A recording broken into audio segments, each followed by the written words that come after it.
Va čia.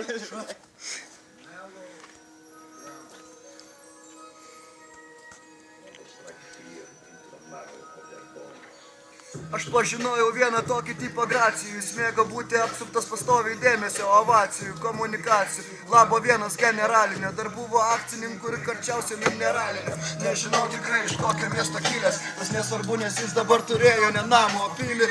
Grįžęs tyli, važinėjo juodų piktų boomerių, 360 blizgėjo riebiai ant jie numerių, sakak paložina, marškinukai prie kostiumo fonotekai surinkti Kirkorovo visi albumai, dūmai iš cigaro, ne Kubos, bet visgi lakierkas Versace, kurių jis taip nemėgo blizgint, vidrodiniai batai, tikro vyro markė, šitą jis žinojo ir su jais sėkmingai reikalus tvarkė, iš esmės jam nereikėjo drabužių, nes jis turėjo tiek meilužių, kiek dienų turi gegužis, dėl to ar tituluodavo svajonių jaunikio, gal dėl to, kad centimetrų 25 buvo jo mykis, čia paslapti palikime žmonių žurnalui, o po mano priedainę išgirsit viską iki galo, ja žuvų, ką хочу из dienais, o не положено, девочки меня целую, чувствую, как мороженое, aš gyvenu kaip noriu ir darau, kas man patinka, mano skrostais liežuvėliai šaršti. Ji buvo neaukšta, jos vardas buvo Rūta, dirbo teatre su lėlėm, išlaikė vieno kambario būtą, neišvaizdi tokia labiau linktų pilkų pelyčių, nemėgo kvaišių, o dar labiau gražių pupyčių.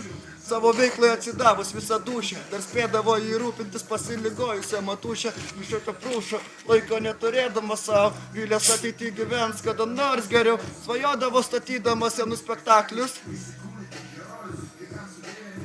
Ir tai buvo jos pasaulis daug gražesnis netikras, kur dominavo išvaizda ir bosai apsiryję ikrais. Viską darė iš lėto, kruopščiai, kad detalės būtų savo vietoj. Tai bėga dienos, nuo mažytės sienos link namų, nuo mylimos mamos, link naujų lėlių papuošalų.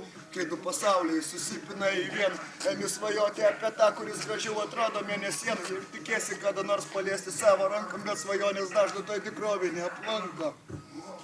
Spektaklio premjera artėjo, jam trūko finansavimo, jį pas rėmėjus ėjo, taip atsidūrė Gracijaus kabineto kėdė, pasakojo jam apie teko sąskaitų bėdas, jis jai be kėdos paėmė už rankos, jautė kaip jas vienomis baimė perodot rankos, dar tokios bukščios jis nebuvo sutikęs, prakaitavo azartų, blizgėjo iš geidulio plikė, toliau jis linko, vis arčiau krūtinės, beklamonėdamas stebėjo reakciją trapios merginos, jį bandė įsisukti, jis jam neleido, užtvėrė duris ir velnias pasirodė jo veidu, nusiėmė kostiumą, vėl prišoko prie Rūtos, spaudė gerklę, kad ne garso nebūtų, jis draskė rūbus, nematė jos kančių, lyg būtų aklas, jį ašarom išdžiopo žaislės mėgė jam į kaklą.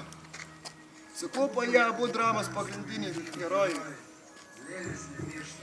O Rūta apie tai ir negalvojo.